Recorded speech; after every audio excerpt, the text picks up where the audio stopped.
राष्ट्रपति भी 3 महीने के भीतर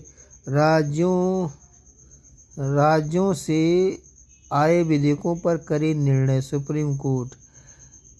शीर्ष अदालत ने पहली बार विधेयकों पर निर्णय प्रक्रिया की समय सीमा तय की। कहा कि देरी होने पर इसके उचित कारण रिकॉर्ड कर संबंधित राज्य को बताने होंगे। यदि राष्ट्रपति सहमति देने की देरी करता है तो सुप्रीम कोर्ट आ सकता है संबंधित राज्य। तमिलनाडु के राज्यपाल की ओर से रोक कर रखे गए 10 बिल को मंजूर घोषित किया।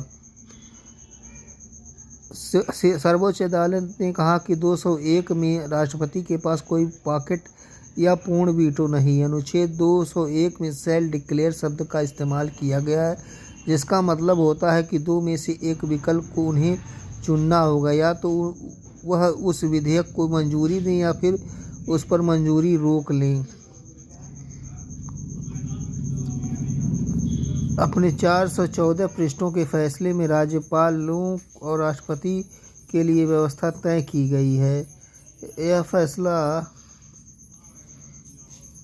अनुच्छेद 142 में प्रधान शक्तियों की विशेष शक्ति के तहत सुप्रीम कोर्ट ने किया है। विधानसभा के फैसले में राज्य विधानसभा से पारित विधेयकों को राज्यपाल द्वारा विचार करने के लिए राष्ट्रपति को भेजे जाने और राष्ट्रपति को अनुच्छेद 201 में मंजूरी देने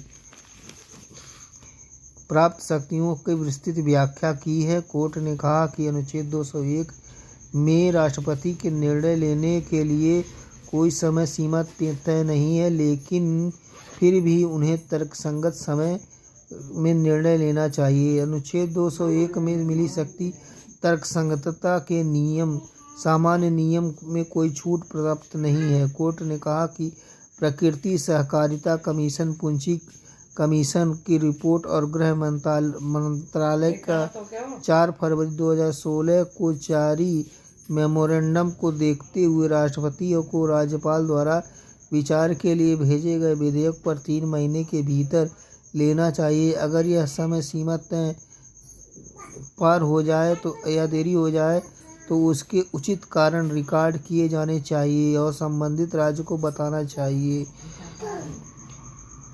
संविधान के अनुच्छेद 143 में सुप्रीम कोर्ट ने रेफरेंस भेजकर राय लेनी चाहिए। कोर्ट ने कहा कि राज्यपाल के पास कोई पूर्ण वीटो नहीं है और यही नियम राष्ट्रपति पर भी लागू होता है। धन्यवाद। सौजन्य से